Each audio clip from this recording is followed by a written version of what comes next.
pessoal, aqui é a Maíra, esse é mais um vídeo especial de literatura indígena aqui no canal e hoje a gente vai conversar com o Daniel Munduruku. Conversar um pouco sobre literatura indígena, sobre a vivência dele e sobre a jornada dele como escritor. Oi Daniel, tudo bem? Oi, Maíra. Tudo bem, tudo legal. Muito prazer falar com você e com seus telespectadores. Coisa boa, hein? Obrigado pelo convite. Você quer se introduzir, falar um pouquinho sobre você primeiro? Posso falar assim? Eu sou Daniel, eu sou do povo Munduruku, eu sou, portanto, parte de um povo originário do Brasil. Esse povo está presente em 3 estados brasileiros, sendo o estado do Amazonas, Mato Grosso, o estado do Pará, da onde eu sou oriundo, mas moro em São Paulo, na cidade de Lorena, já há 30, há 30 anos, 33 anos para ser mais exato. Eu saí daquela minha região para vir para cá para estudar e com a intenção, naturalmente, de me formar e voltar, né, para morar para morar mais próximo de casa e tudo mais, mas foram acontecendo outras coisas, outros eventos foram me fazendo apaixonar por outras tantas coisas e eu acabei sendo fisgado por aqui, pelo estado de São Paulo, né? E hoje me fixei desde sempre nessa uma cidade pequena, 180 quilômetros da capital, da onde eu faço a minha base de atuação, né? Fica entre Rio e São Paulo, portanto, eu estou aqui bem no eixo, né? No eixo, quase no eixo divisório dos dois maiores estados brasileiros e próximo, relativamente próximo a Minas Gerais, também ao sul de Minas, por aqui, né? Eu estou num triângulo No aqui meio do caminho. amoroso, né? com essa, com esses três lugares. Eu vim para cá depois de ter me graduado em filosofia, que foi meu curso, minha graduação inicial, e vim assim com uma. Eu vim porque quando eu terminei esse meu curso, essa minha graduação, eu descobri que esse curso que eu havia feito, ele não tinha reconhecimento oficial pelo MEC.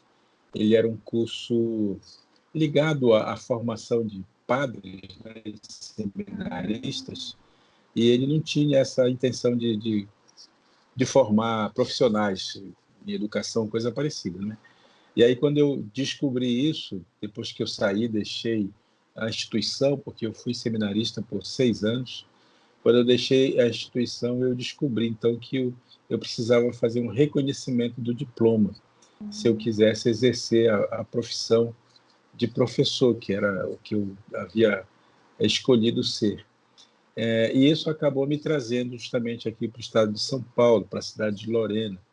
E essa cidade me acolheu, né, e me proporcionou um conhecimento ainda mais ampliado sobre filosofia. Depois eu fiz um curso de história, depois fiz alguma coisa ligada à psicologia, porque eu queria também dar aula em psicologia, né? Não psicologia como clínica, mas psicologia como educação, como ensino, né?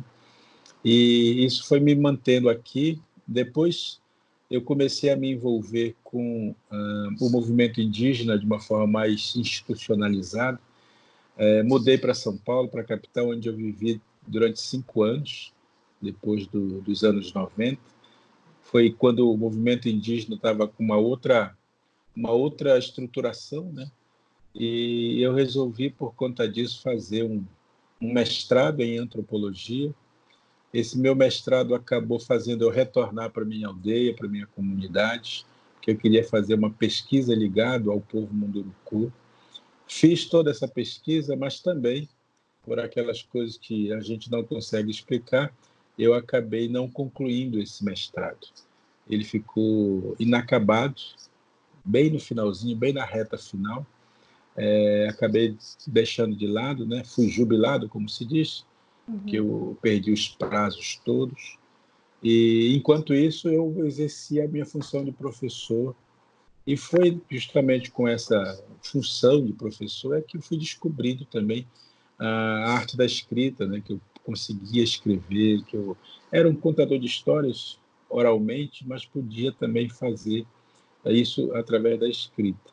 E, ao mesmo tempo que eu exercia, então, a função de professor em escolas públicas e particulares na capital, eu passei a contar histórias, eu passei a fazer o curso de antropologia, eu passei a escrever, eu fiz um monte de coisa ao mesmo tempo e enquanto isso, também militava no próprio movimento indígena, né, no que era possível naquela ocasião. E foi isso. Aí depois, 10 anos depois, eu consegui concluir o mestrado, mas não em antropologia, consegui concluir em educação, e nessa mesma pegada eu fiz também um doutorado em educação. Alguns anos depois eu vim a fazer um pós-doutorado em linguística na Federal de São Carlos, e sim, sempre me multiplicando, né, para tentar dar conta da minha produção acadêmica, da minha produção como professor e de escolas públicas e particulares, e da minha produção literária. Além disso, militar no movimento indígena, ser pai de família, ser marido, né, e ganhar dinheiro. Tudo isso ao mesmo tempo agora, né? Sim. Eu posso dizer assim que eu consegui conciliar tudo isso, né, atrelando um pouco as minhas capacidades, né, as minhas capacidades intelectuais, artística, talvez, a minha arte de contar histórias, tudo isso me ajudou bastante. Acho que desse conjunto de coisas é que nasceu o escritor, nasceu o Daniel Munduruku, que hoje as pessoas conhecem, né? Que antes de a gente ser assim um nome famoso ou coisa parecida, a gente tem toda uma preparação, uma formação, né, que ela vai se descortinando na medida em que a gente vai encontrando as oportunidades à nossa frente e a gente vai tentando agarrar essas oportunidades. É isso, esse cara sou eu. Prazer te conhecer, então. Não, foi legal você falar sobre ser educador, porque minha pergunta é exatamente sobre isso, porque as coisas que aprendi, você fala sobre como a escola, a gente tem essa ideia, a gente aprende essa ideia de que a gente precisa ser alguma coisa, né? Como se a gente já não fosse alguém, né? Que a gente precisa se tornar alguém, né? E que, querendo ou não, nesse momento, a gente acaba perdendo um pouco da nossa essência original, de quem a gente é, e a gente deixa de desenvolver isso de forma natural e passa a desenvolver da forma como a escola coloca, né? Da forma como a escola quer. Então, assim, você como educador, que é possível a gente fazer ou almejar para mudar essa questão em educação? Eu diria que isso não é uma coisa muito fácil. A gente vem de uma colonização muito carregada de estereótipos e preconceitos. A gente vem muito ainda hoje, numa história, um histórico na educação que sempre foi um histórico um pouco vira-lata, assim, né? O Brasil sempre teve uma proposta educativa muito atrelada àquilo que obrigava o Brasil a fazer, né? Como colônia, que sempre foi, né? E isso está muito claro hoje em dia, inclusive, né? Que o Brasil não passa de uma colônia mesmo, e que os nossos governantes sempre aceitaram isso de uma forma muito, muito tranquila. Infelizmente, ou felizmente, houve um momento, né? Teve sim um momento na nossa história que foi um pouquinho diferente, uma história que durou 13 anos apenas, né? E que começou a fazer uma diferença muito grande na autoestima das pessoas, que infelizmente, por conta de golpes em cima de golpes, a gente acabou abrindo mão dessa trajetória. Mas o que acontece na história do Brasil é exatamente a história como ela é contada, né? E a história que nos é contada é a história da submissão. Nós aprendemos a ser submissos. O nosso discurso é submisso, é colonizado, né? A nossa fala, ela é uma fala que repete muito aquilo que vem de fora. de modo que a nossa autoestima como brasileiro ela é muito baixa. A nossa autoestima ela é muito vazia, porque para se formar uma autoestima a gente tem que levar em conta o tempo, né? O tempo da nossa história, aquilo que a história conta para a gente, né? E a gente tem que se libertar desse discurso único, né, que a gente acabou aprendendo e acabou desvalorizando aquilo que nós podemos vir a ser. Eu costumo dizer para as pessoas que o Brasil tem vocação para a felicidade, só que ele abre mão disso, né, quando ele aceita pensar com a cabeça dos outros, né, porque a felicidade ela é, sobretudo, uma conquista de quem se conhece, né? E o Brasil não se conhece, porque ele sempre foi chamado de um país medíocre, de um país de terceiro mundo, de um país fraco, e ele aceitou isso. Então, a autoestima foi ficando muito baixa, de modo que ele acabou aceitando, né, a fala dos outros, o discurso dos outros, e esse discurso ele vai alimentando o nosso sistema educacional, né? Porque aí a gente acha que aprender é exatamente repetir o que nos mandam repetir, né? É a educação da decoreba, né? A educação dos eventos que nós precisamos eventualmente saber para a gente passar de ano. Isso é o que o Paulo Freire chamava de educação escolar, né? Bancária, educação bancária. É essa educação que a gente aprende, bancária não de banco, mas no sentido de você estar sentado na cadeira, né? E fica aprendendo ali como um robô que fica absorvendo os eventos históricos, os números, né? A geografia, a ciência, e isso te dá, dentro dessa perspectiva, ela te dá a falsa ideia de que você sabe alguma coisa. E enquanto a gente não aprende a pensar, e esse é o grande, foi a grande sacada do Paulo Freire, por exemplo, né? Enquanto a gente não aprende a pensar, a gente não se liberta. E quando a gente não é livre, a gente não é feliz. E se a gente não é feliz, é porque a gente não gosta da gente mesmo, né? Porque quando você gosta de você mesmo, não tem quem te faça ser infeliz. A sua felicidade não está atrelada ao que dizem, né? Não está atrelada ao que as pessoas acham que você é.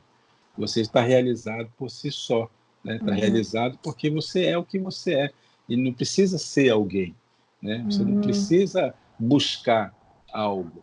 Claro, o buscar faz parte da estratégia da existência, né? Não estou negando que a gente precise aprender, né? Mas a gente, antes de mais nada, a gente precisa gostar. E esse Brasil que nós temos hoje e aí eu estou falando assim usando uma imagem, né? Uma, uma linguagem retórica até para entender direitinho, né? Esse Brasil que a gente tem hoje, ele não gosta de si mesmo. Eu lembro sempre que o Brasil, na minha compreensão, é como um adolescente, né? E o adolescente é aquele que não gosta do que ele vê no espelho, né? E o adolescente, quando olha para si no espelho, ele só encontra defeitos. Ele está cheio de coisas que ele não gosta, é a espinha, o cravo, é o olho estrábico, é isso, é aquilo, é o corpo da gente. A gente não gosta do nosso corpo quando a gente é adolescente, né? E para ele passar dessa fase de adolescência, ele tem que fazer um trabalho de aceitação de si. Quando o adolescente se aceita, ele cresce, ele faz o rito de passagem, né? Ele passa para a fase seguinte, né? O Brasil é um país adolescente nesse sentido, porque ele olha no espelho e não gosta do que vê. E sabe por que não gosta do que vê? Porque o espelho ele provoca a gente a olhar para trás. Eu, por exemplo, estou olhando aqui para a tela, estou vendo o que está atrás de mim, né? E o que está atrás de mim, eu posso considerar isso uma uma força que me move para frente, ou eu posso considerar o que está atrás de mim um castigo, um peso. E nesse espelho simbólico que eu estou falando aqui, que o Brasil, esse Brasil adolescente olha, ele vê o passado. E no passado dele, o que tem? Negros e indígenas. Aí ele aprendeu a não gostar nem de negro nem de indígena. Aí o que ele faz?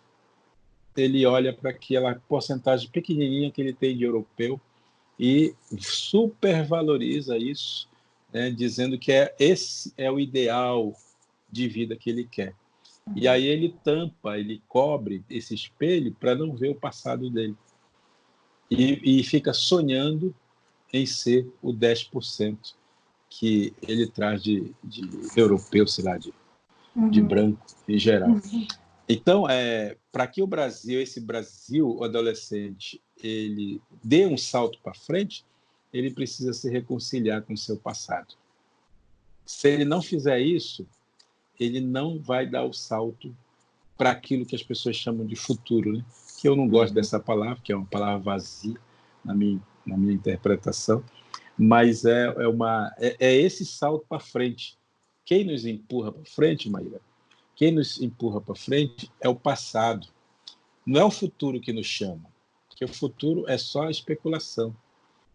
Existe uma coisa que a gente precisa entender, não é? O que nos empurra para frente é a história vivida. É a história que nós já vivemos. E na medida em que a gente tem um olhar para essa história, um olhar que seja digno, um olhar que seja honesto, e a gente se reconcilia com essa história, ele dá esse impulso para frente. É que nem uma flecha, um arco que a gente puxa. O arco, para ele ir no lugar que a gente quer, a flecha para ir no lugar que a gente tem que fazer o movimento de puxar para trás. O impulso para que a flecha alcance seu alvo é ir no passado, né? O ir para trás aqui é ir no passado. É buscar essa energia do passado e ir lá para diante. É a mesma coisa de alguém que brinca com estilingue, né? O que é estilingue? É uma coisa vazia. Se não tiver alguém que possa fazer com que ele crie uma força, ele não. Então, esse puxar é o passado que dá. Sim. E aí você vai para frente, e aí você alcança o alvo de acordo com aquilo que você quer, né? Então, o Brasil adolescente, ele tem que fazer uma reconciliação com o seu passado para finalmente ele crescer. E crescendo, ele vai chegar o grande objetivo, que é, sem dúvida nenhuma, a grande expectativa, né, desse país é justamente ser feliz, ser grande. É porque o Brasil tem todas as condições de ser uma referência para o mundo todo, exatamente por conta da nossa diversidade. É isso. Não, foi muito legal você falar, acho que se conecta muito com uma outra pergunta que eu ia fazer aqui. Você é de Belém do Pará, né? Minha avó também é. E na minha família pouco se ouve essa conversa, pelo lado da minha avó paterna, assim, essa coisa da identidade indígena. Veio muito mais da família da minha mãe e da minha mãe. E, querendo ou não, a região norte é a região do Brasil onde mais tem as pessoas que se identificam como pardos, né? Então, assim, com certeza pela a colonização e outros movimentos também que vieram do governo para ir apagando e distanciando as pessoas dessas identidades, isso acontece, mas como que a gente começa essa conversa, né, de dizer sobre o apagamento, a identidade, como que a gente faz essa ponte de resgate também? Existem duas dificuldades sempre de a gente fazer, de fazer com que as pessoas olhem para si mesmas e vejam o seu histórico, né? Um desses motivos difíceis de a gente começar uma conversa é porque a maioria dos nossos brasileiros, principalmente os brasileiros mais simples, ou os brasileiros que estão nas periferias, ou o brasileiro que está lá nas aldeias e tudo mais, é porque a história do Brasil contada para eles e a história do Brasil vivida por eles é uma história de muita violência. Muitos avós, isso muito recentemente até, muitos avós morriam de vergonha, mas eu diria até que é de raiva, até, talvez até de ódio, de pensar que seus avós, né, uns avós falando dos seus avós, eu diria que muitos morriam de raiva, de ódio, de ter que lembrar que eles foram violentados, sabe? Que a história do Brasil é a história de violência. E as pessoas trazem isso na memória. Então, muito do que nós não ouvimos na história é uma história de sofrimento. E as pessoas trazendo isso ainda na memória, elas não querem trazer isso à tona. Então, elas preferem se calar. Muitos indígenas deixaram de falar a própria língua por vergonha ou por medo. Em muitos casos, muito mais medo, porque toda vez que se falavam, eram castigados. Toda vez que falavam a própria língua, eram castigados pelos colonizadores. E esses colonizadores, às vezes, inclusive, eram os cristãos, né? Eram os padres, eram os missionários, eram os evangélicos. Então, toda essa história inibiu muito a narrativa dos nossos, do nosso povo, né? Para pensar nos parentes indígenas, mas pensar também em todos os brasileiros que tiveram que se misturar com a população local, com a população regional, para poder sobreviver. Isso foi muito comum no Nordeste do Brasil. E o Nordeste foi a primeira frente de colonização. E eles sofreram demais. Hoje, quando os jovens nordestinos, indígenas, estão ali dizendo, não, nós somos, e estão se caracterizando, estão tentando resgatar, as pessoas imediatamente dizem assim, não, mas eles não são mais índios de verdade, porque eles não falam mais a língua, isso é mentira, ali era a terra do meu pai, ali era a terra do meu avô, agora Não estão tem dizendo cara que é de deles. índio, né? Não tem cara de índio, porque foge ao estereótipo e tudo mais. E isso tudo prova só que o Brasil ele aceitou o discurso do colonizador, né? Que ele aceitou o discurso do colonizador. Ou seja, a história que nos foi contada, essa história única, de versão única, essa história que a colonização foi feita por heróis, né? Por bandeirantes, por pessoas que pacificaram os selvagens e tudo mais, por trás dela tem a história do apagamento da memória desse nosso povo. Então é muito difícil convencer e conversar com as pessoas a respeito dessa memória. Eu vejo isso e sinto isso entre os Munduruku, que é um povo antigo e que é um povo que está vivo aí hoje, fala a própria língua e tudo mais, né? Mas é um povo, tem muita gente, inclusive meus pais, né, meus avós, eles sempre tiveram um certo receio e uma vergonha de falar da trajetória, porque é uma trajetória de, de meter medo mesmo, né? Em alguns livros meus, eu retrato isso, né? A vergonha que eu tinha de me aceitar índio, justamente porque a sociedade, a escola, todo mundo vinha para cima de mim com 4 pedras na mão, querendo dizer que se eu continuasse índio, eu nunca conseguiria ser alguém na vida, né? Nunca conseguiria me alcançar sucesso, coisa parecida. Isso, eu tinha 9 para 10 anos, quando eu via muito isso, isso me feria muito, me machucava muito, né? A tal ponto de ter chegado mesmo naquela idade a não querer ser assim, não querer ser índio, né? Esse índio que o pessoal falava e que tinha a ver com essas visões estereotipadas, equivocadas, e que naquela época eu não sabia, não conhecia, não tinha a mínima noção do que eles diziam para mim, né? E eu acabava aceitando de uma certa forma aquelas coisas que eles diziam. Então eu acho assim, é muito difícil, sim. É muito mais fácil a gente aceitar o discurso pronto. É muito mais fácil a gente a gente não discordar, né? Porque é mais fácil, é mais cômodo e é menos dolorido, né? Faz a gente sofrer menos. E isso ainda acontece nessas regiões do norte do Brasil, né? Porque as pessoas falam mal o português por lá, porque falam outra língua, né? Só que essa língua não é valorizada, não é reconhecida. Quando eles vão se relacionar na cidade por algum motivo, eles falam um português que as pessoas não entendem direito, aí são chamados de ignorantes, são chamados de selvagens, de atrasados, e etc. E tal. E aquilo vai criando uma crosta de defesa na gente, né? De modo que a gente acaba negando mesmo a nossa descendência, né?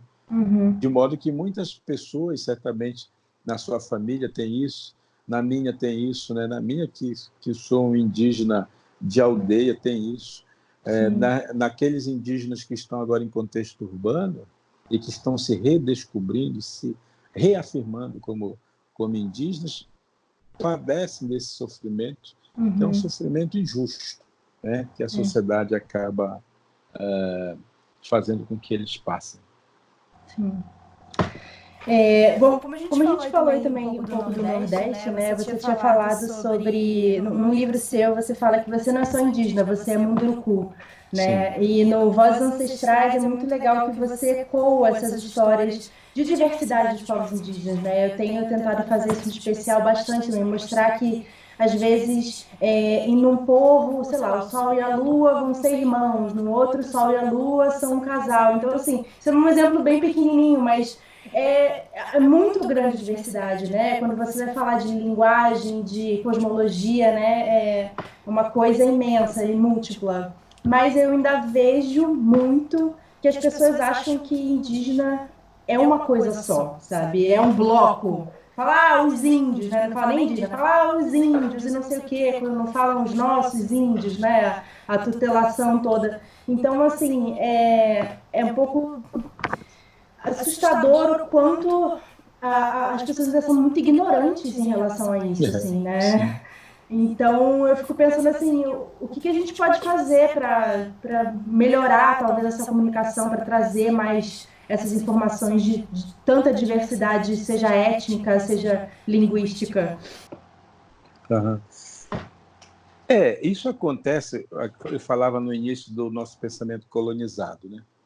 A gente aceitou a colonização como uma imposição do vencedor, do colonizador, que muitas vezes eram europeus, sobre aquilo que e aquilo que foi imposto para nós. A gente acabou, inclusive, aceitando esse discurso, que é um discurso tão mitológico, né, tão ligado a questões do imaginário, quanto as narrativas indígenas. Quando você citou aí exemplos, né, de Sol com a Lua irmão, Sol com a Lua casal, Sol com... Enfim, as pessoas não se dão conta que elas usam o tempo inteiro isso. Elas estão usando esse tipo de narrativa, mas não se dão conta que o pensamento da gente é formado por essas narrativas. A narrativa bíblica que o Ocidente impôs para todo mundo, ela não passa de uma narrativa. A criação do mundo em 7 dias não passa de um mito, não passa de uma história muito bem contada, né? E que acabou convencendo o planeta inteiro. Perfeito, mas não passa de uma narrativa. Aí, quando a gente pega os mitos gregos, que hoje tem uma repercussão, uma importância muito grande na construção do pensamento das pessoas, elas não se dão conta de que tudo isso que hoje nós vivemos é fruto de uma narrativa que é contada para a gente, seja os mitos gregos, sejam os mitos ligados aos orientais, os mitos ligados aos africanos, os mitos ligados aos indígenas brasileiros, ou os indígenas do mundo inteiro, né? Que isso é uma composição, né? Que nós, na verdade, somos assim quase que uma melodia, né? Uma melodia ela é montada, essa melodia, a partir de muitos instrumentos, muitas falas, muitas vozes. Quando você trouxe vozes ancestrais, a ideia era justamente de mostrar para as pessoas que essas vozes, elas não são vozes individuais, elas são vozes ancestrais, elas são vozes que estão presentes no mundo todo, né? Elas são vozes que nos compõem. Então, tentar, e por isso que eu gosto da ideia de contar história, sabe? Porque pela história você vai, sem ser violento ou sem ser muito arrogante e tudo mais, a gente vai fazendo as pessoas pensar. E elas vão pensando a partir de alguns elementos que nós vamos oferecendo para elas, né? Quando a gente fala que os indígenas têm uma filosofia do bem viver, uma filosofia que é pautada no respeito à natureza, no respeito às pessoas, na questão da coletividade. O que o discurso majoritário fala? Isso é comunismo. E aí joga tudo isso dentro de uma palavra que é uma palavra maldita, no sentido da maldição, né, do maldizer, né, não no sentido do macabro, mas no sentido do maldizer. Essa palavra acaba sendo incorporada como uma palavra demoníaca, aí sim, no macabro, né, uma palavra demoníaca. E os indígenas fazem só isso, não fazem nada demais. Eles não querem dominar o mundo, nada, não querem fazer, sabe, não vão matar milhões de pessoas, nada.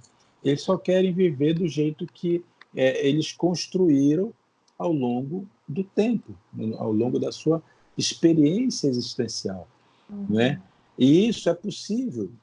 Se é possível para eles, é possível também, quem sabe, para as outras pessoas, porque esse discurso está na base da construção da nossa identidade ocidental. É que o Ocidente não se dá conta disso, ou o Ocidente, diria, o Ocidente filosófico, ideológico, ele sabe disso, mas não permite que esse outro tipo de abordagem ela prevaleça. Então, ela chama isso de um pensamento religioso, de um pensamento mágico, né, de um pensamento de autoajuda, quando, na verdade, é a essência da existência. Eu sempre gosto de citar o exemplo aí do pajé chamado Jesus Cristo, que sempre dizia isso na sua fala, está escrito nos livros sagrados, né, do cristianismo. E uma vez as pessoas estavam tão preocupadas com as coisas e tudo mais, e ele diz assim, olha, mas por que você está preocupado com o que você vai fazer, com o que você vai comer, onde você vai dormir? Olhar os lírios do campo, que não ceifam, que não colhem, no entanto, são os mais belos de todo o campo, né? Olhai os lírios do campo, eles diziam, olha que coisa bonita, olhai os lírios do campo, que é, aliás, um livro lindo do Érico Veríssimo, né? Olhai os lírios do campo. A cada dia, ele finalizava assim, a cada dia basta a sua preocupação. Ora, se a gente pega essa fala, que é uma fala absolutamente indígena, né? Indígena porque ela é ancestral, ela está no mundo, ela está na natureza, né? E isso aí as pessoas, de repente, quando você consegue colocar isso para as pessoas pensarem, ela diz, puxa vida, eu nunca pensei nisso, nunca pensei dessa maneira. E aí ela se dá conta que, na verdade, os indígenas estão vivendo bem, é o bem viver, né? É uma vida que não está atrás de riqueza, é uma vida que não quer acúmulo de nada, é uma vida em que não existem pobres e ricos, todo mundo é alimentado, né, pelo coletivo, né, que as coisas se resolvem, que tem conflitos também, que tem brigas, que tem bagunça, mas não precisa criar forças de repressão, não precisa criar instituições para resolver essas coisas, uma legalidade, né, um legalismo insano para resolver essas coisas, porque as comunidades, elas são exatamente isso, comum unidade, elas são grupos humanos que resolvem os seus próprios conflitos sem precisar da interferência de ninguém.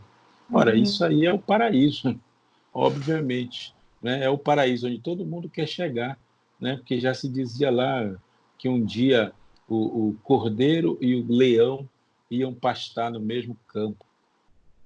Uai, é exatamente isso o que acontece numa aldeia indígena, né? As coisas vão se resolvendo, né? Quando há o conflito, o leão, né? Aparecem aqueles que são os sábios e que vão fazer isso acontecer de uma maneira mais ou menos equilibrada. Aqui eu não estou fazendo a defesa de perfeição dos indígenas. Não estou dizendo que não há indígenas, só existem indígenas bons. Não, Bonzinho, né? Existem o bom e o mal em todo lugar, né? Agora, como é que se resolve isso quando o bem e o mal estão em relação, né? Aqui na cidade se resolve com a polícia, né? Ou com esse conceito, né, de gente de bem ou de gente do mal, né? Lá se resolve então com a repressão, lá se resolve de outra maneira. Então são comunidades que também criam uma certa lei, uma certa ordem, e que isso é cumprido por todo mundo da mesma maneira. É isso. Um pouco sobre a sua jornada como escritor, eu vejo que muitos autores de minorias que são sempre invisibilizados acabam contando histórias porque eles não se veem nas histórias. Então, tem algum livro assim que você lembra de ter se visto antes mesmo de você começar a contar suas histórias? Ou você só foi se ver no papel no momento que você começou a escrever? Não, na verdade, eu passei, como professor formado em filosofia e tudo mais, eu passava o tempo inteiro tentando fazer com que os meus alunos, que eram adolescentes, porque nessa ocasião, início dos anos 90, a filosofia fazia parte da grade curricular. Sim. Então, e para adolescentes, né? E eu dava aula para esse grupo de adolescentes. Só que eu achava muito monótono o jeito de fazer, de dar aula. E eles também achavam muito monótono. E aí eu fui criando um jeito próprio, né? Um jeito meu de fazer essa abordagem filosófica, seja cutucando a vida deles, a vida dos próprios jovens, com as histórias. Eu fui me tornando um contador de histórias em função do meu desejo de me comunicar com a juventude. Então, eu vim alimentado de muitas histórias, das histórias ouvidas na infância, mas das histórias também que eu aprendi nos livros de filosofia, nos livros que eu estudava, né, que eu lia, que eu aprendia e tudo mais. Como fazer com que esse conhecimento estabelecido ele pudesse ser um conhecimento palatável, né, um conhecimento em que os jovens pudessem se enxergar nele, né, para que eles pudessem minimamente dominar o conteúdo que eu queria que eles dominassem, né? E que isso que repercutisse na vida deles. Porque eu sempre achei e as pessoas diziam isso muito, né, naquela ocasião, assim, filosofia não serve para nada, filosofia é inútil, filosofia não faz a gente chegar a lugar nenhum e tal e tal.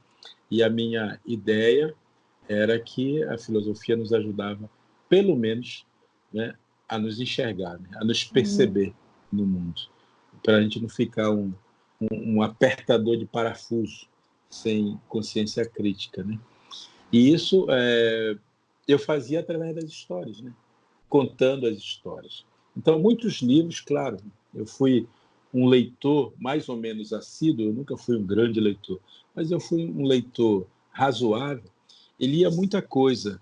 E muito daquilo que eu aprendi, seja na escola religiosa que eu me formei, né, na escola católica, dos salesianos que eu me formei, seja nas próprias leituras não religiosas, na literatura filosófica que eu fui me embrenhando, né? Isso me deu a possibilidade, né, e capacidade de poder fazer essa junção desses conhecimentos e tornar esse conhecimento mais palatável. Obviamente, eu li muita coisa da filosofia, das ciências sociais, da psicologia, da história, né? Porque a filosofia nos dá esse embasamento geral, né, sobre a ciência social, a ciência menos empírica, no caso, do que as ciências, outras tantas ciências que têm mais a ver com a experiência do que com o conhecimento. Enfim, li coisas maravilhosas, li coisas nem tanto maravilhosas, né? Agora, o que essas leituras todas me deram possibilidade foi justamente de criar um crivo, né? Um crivo na realidade, naquilo que a realidade me apresenta, eu vou podendo fazer uma leitura que me permite compreender aquilo que está acontecendo, né? Aquilo que o momento me traz, e, é claro, dando respostas para isso, de acordo com as minhas crenças e as minhas crenças pessoais. Então, tem muita coisa que eu li, né? Nem convém aqui ficar falando milhões de coisas, porque isso também, Maíra, é importante dizer, né? O que eu li me ajudou a ser quem eu sou. Mas essas mesmas leituras que eu fiz, elas não são importantes para todo mundo, né? Porque essa experiência de ser eu, só eu posso fazer, né? Então as pessoas, claro, podem se espelhar, inclusive num dos meus livros, chamado Memórias de Índio, é um dos meus mais recentes livros. Eu falo isso no capítulo final do livro, no texto final, eu falo exatamente isso. O que eu sou só serve para mim, né? E que a gente pode se espelhar nas pessoas, pode olhar para as pessoas, pode tirar da experiência delas algumas coisas interessantes, mas não serve para eu ser aquela pessoa. Claro. Aquela pessoa é ela. A experiência de ser ela é dela. Eu posso, obviamente, ler para me inspirar, nunca para imitar. E se alguém quiser imitar o que eu sou, ele vai estar abrindo mão da sua própria experiência, e isso nunca é bom. Sim, com certeza. Bom, a minha última pergunta é que você é um autor muito prolífico. Eu li 10 livros seus, mas ainda não é nem metade do que você já escreveu. Então, assim, se tivesse que ter um livro que você tivesse que escolher para falar assim, por onde começar a ler Daniel Munduruku, qual livro que você recomendaria? Olha, eu escrevi, são 52 livros que eu tenho, publicados, né? Escritos eu tenho até mais que isso, mas publicados são 52. Esses 52, claro, são muitos livros para criança. A grande maioria é para criança. Tem gente que acha que é fácil escrever assim para um público infantil, né? Um público infantil ou juvenil. Tem gente que, na verdade, assim, a nossa sociedade ela não valoriza muito a literatura para crianças e jovens, porque a gente aprendeu também a considerar escritor somente aqueles que escrevem para adultos, né? E isso dá a impressão que aquele que escreve para crianças e jovens escreve um livrinho qualquer, fácil de escrever, porque são livros mais finos. Por isso, escrever 50 livros para crianças pode parecer muito fácil, né? Mas é fácil, de fato, é fácil. Mas fazer com que eles cheguem às pessoas é que é o difícil. E isso há uma concorrência imensa, né? Uma concorrência muito grande. O mercado precisa gostar do que se escreve, né? Do que as pessoas escrevem. Hoje em dia é muito fácil publicar um livro, mas o difícil é fazer esse livro chegar às pessoas, efetivamente, né? Que agrade as pessoas. De modo que poder dizer assim, agora eu sou um escritor, de fato, escrevo. Isso levou para mim muito tempo. Eu só fui me aceitar escritor depois que eu tinha escrito 20 livros. que eu, assim, finalmente acho que eu sou escritor agora, né? Porque eu sempre achei que eu ia escrever só mais um. É só mais um livro. Não tenho mais inspiração para escrever outros, né? Vou parar por aqui. E, de repente, a gente se pega já pensando no próximo, né? Será que eu consigo? Será que eu não consigo? Então, a experiência de escrever é uma experiência muito, muito legal. Eu costumo dizer, né, que eu escrevo para não esquecer de ser quem eu sou. Né? A minha escrita é uma escrita para mim, principalmente e primeiramente. Né? E talvez, justamente por ser para mim, é que ela tem uma repercussão na vida das pessoas. Porque eu procuro escrever com uma verdade que está dentro de mim, que é uma verdade que está dentro de todo mundo. Né? E quando a pessoa lê esse livro, ela percebe que não é para criança. Sim. Ela percebe que vai além disso, que está para além de ser criança. Né? Porque é uma verdade que toca a alma das pessoas. E a alma não tem idade, né? A alma não tem idade. A alma, ela serve do corpo para poder se expressar. A Adélia Prado tem uma afirmação bonita, ela diz assim que sem o corpo a alma não goza. Olha que coisa mais linda né, de pensar. E gozar no sentido, não no sentido sexual, mas no sentido da alegria, né, da satisfação, da realização. Sem o corpo, ela precisa do corpo. O corpo é um instrumento para que a alma se realize, né? Para que ela usufrua tudo aquilo que ela tem. É o que a arte faz, né? É o que a arte tem possibilidade de apresentar. Por fim, eu queria dizer que tem 2 livros assim que eu acho bem bacanas, que as pessoas podiam começar. Um é o meu livro preferido de todos, que chama Meu Avô Apolinário, Um Mergulho no Rio de Minha Memória. Não sei se você teve a oportunidade de ler este, mas... Tem, acho que está aqui, inclusive. Aqui, ó. Esse. Entre os 10, esse mesmo, exatamente. Esse é meu livro preferido entre todos os que eu já escrevi. Esse é meu livro preferido porque é um livro muito emocional. Né? É um livro em que eu conto o meu encontro com esse meu avô. Esse meu avô foi a pessoa que não deixou que eu largasse a peteca, sabe? Que soltasse a peteca. Que eu, de fato, dissesse assim, não quero ser índio mais, sabe? E foi ele que me puxou assim, disse, negativo, não é nada disso, não. E foi ensinando, foi mostrando o que é, qual é o sentido do pertencimento que a gente carrega dentro da nossa alma, sabe? Então, esse é um livro que eu gosto muito.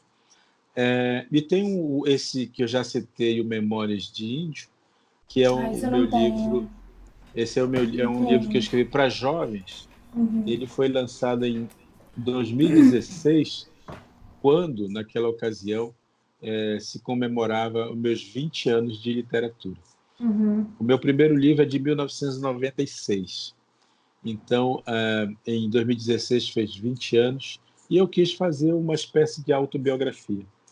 E nesse livro é exatamente isso, é uma autobiografia. Então, se alguém quiser conhecer o Daniel, né, conhecer minimamente assim, aquilo que eu sou e como eu me constituí como o nome que eu tenho hoje, é pegar um pouco esse livro, Memórias de Índio. Ele foi lançado pela editora Edelbra, lá do sul do Brasil. Tem na Livraria Maracá?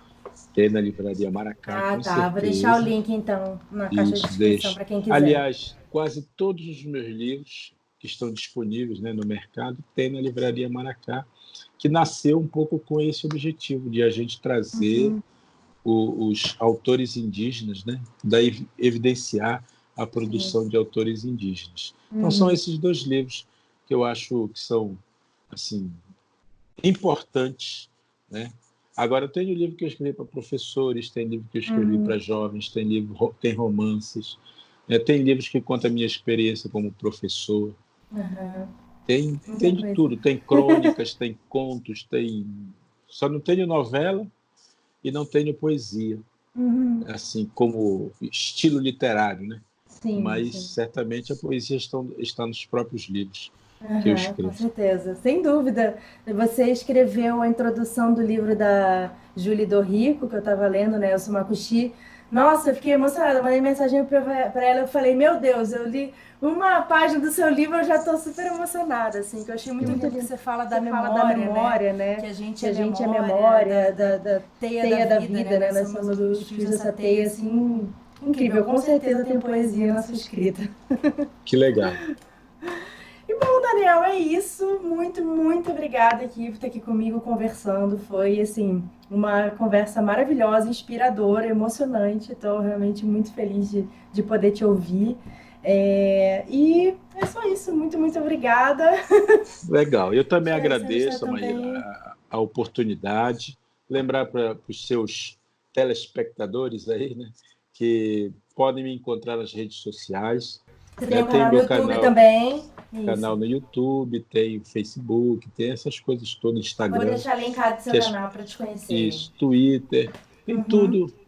Basta clicar Daniel Munduruku certamente no Google aí que vai aparecer uma batelada de informações, né? Coisas, inclusive coisas escritas sobre os trabalhos que eu já fiz, tem dissertações, tem teses de doutorado falando sobre a minha obra. Então, se alguém realmente se interessar, né, pode procurar nesses canais. E lembrando que ano que vem, 2021, serão 25 anos que eu irei comemorar. E eu espero fazer um festão, um festão literário, em que todo mundo já está convidado. Sim. Mais uma vez, muito obrigada. Muito obrigada a todo mundo que assistiu também. Tchau, tchau. Tchau.